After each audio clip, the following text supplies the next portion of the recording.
Okay, at the start of the machine you have what we call the dancer bars.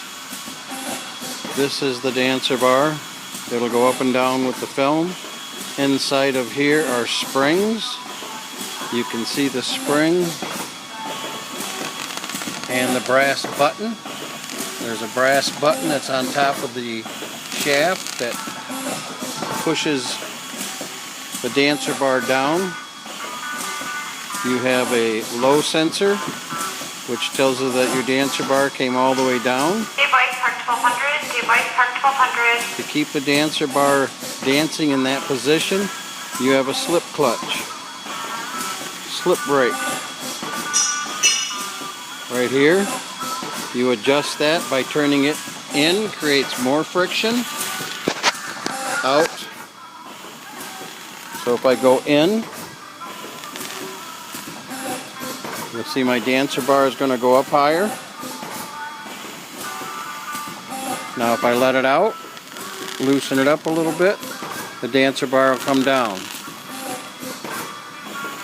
So you want to adjust that, and you'll have to adjust that now and then during a run from a full roll to an empty roll. That clutch will need to be adjusted. You want the dancer bar to dance close to the middle. From there we go up through the rollers into the plow. The plow is what's folding the material over and creating the top edge. The top edge is adjusted by moving your film roll out or in. If you move the film roll out away from you, the back of the film will get taller. If you move the film roll towards you, the front of the film will get taller. That's how you adjust your top edge. The next station is your printer. This is the printer head.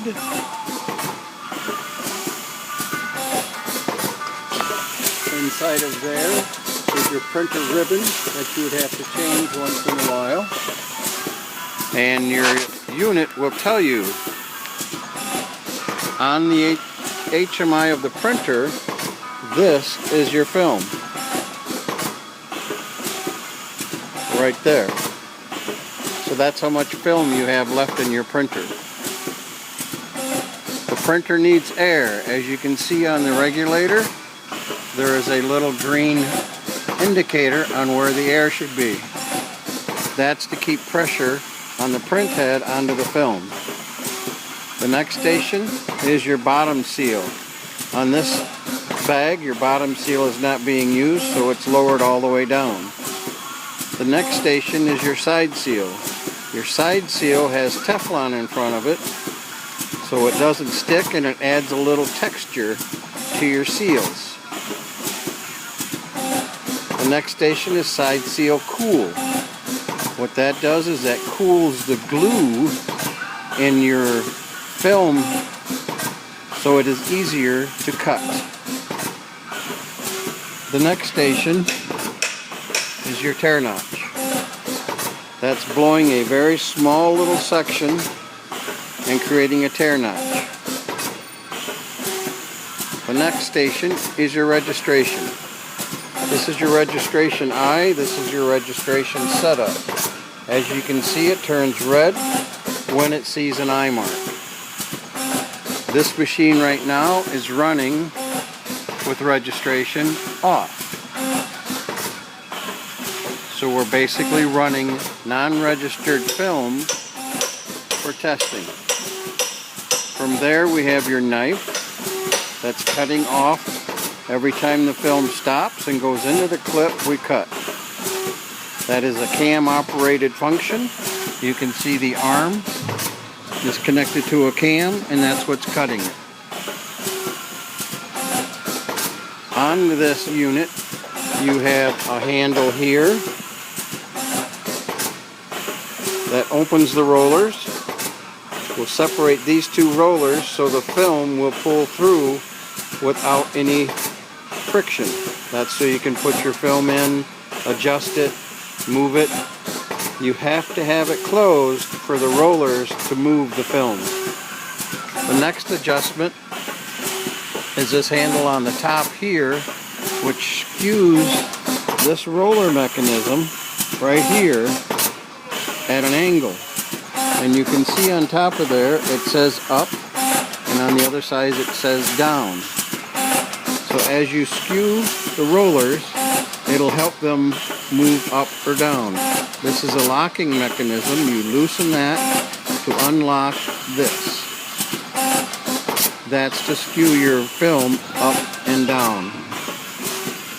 The next is your guides. Your guides are very important because between the knife and the clip, the film is free floating. It's basically being pushed across by the film feed, so you need guides to guide it straight into the clips. The clips are opened by a button. That button is also cam operated. From there, we have a sensor that is detecting the bag. That is also setting your shift register for other stations to work. If a bag is there, it sets a good bit. If the bag is not there, it sets a reject. From there, we do the sponge load. The sponge load has vacuum cups that will open the bag.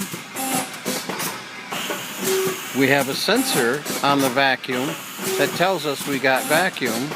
So if we have vacuum, which is a negative number, negative green means we have vacuum. When that little light turns orange, that means we're outputting to the PLC and saying to the PLC, we have vacuum. That allows the sequence of load to happen,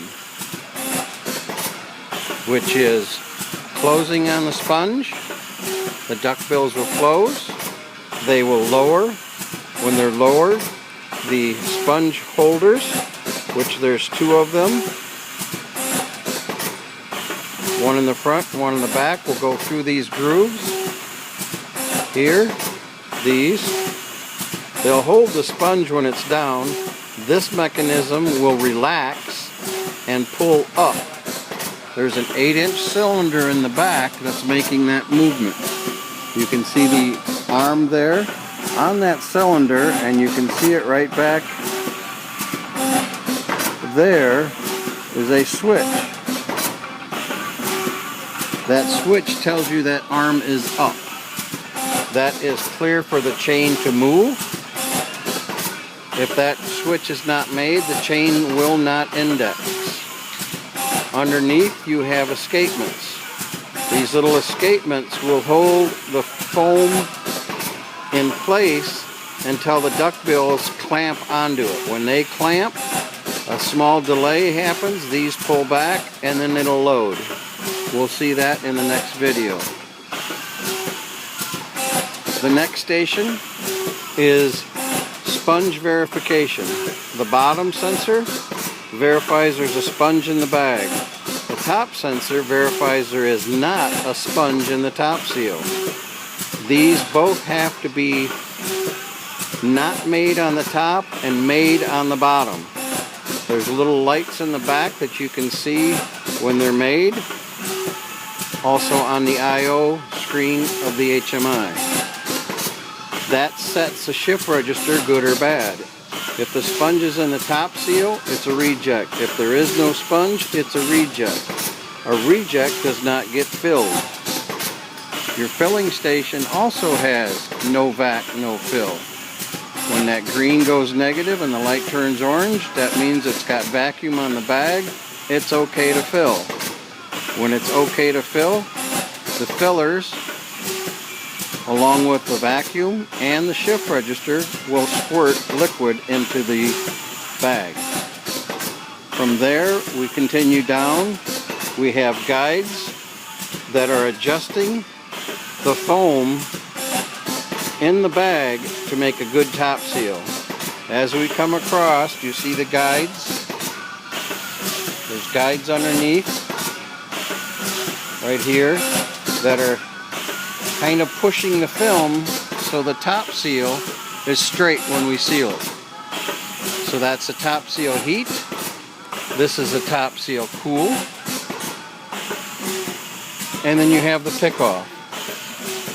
The pick-off, if it's a good part, we'll pick off and lay it on the conveyor. If it's a bad part, the vacuum will shut off early and go down the reject chute. The conveyor will take the bags away from the machine. The conveyor has two functions. We'll cover that in another video. It has a stacking function and a general function that it's doing right now.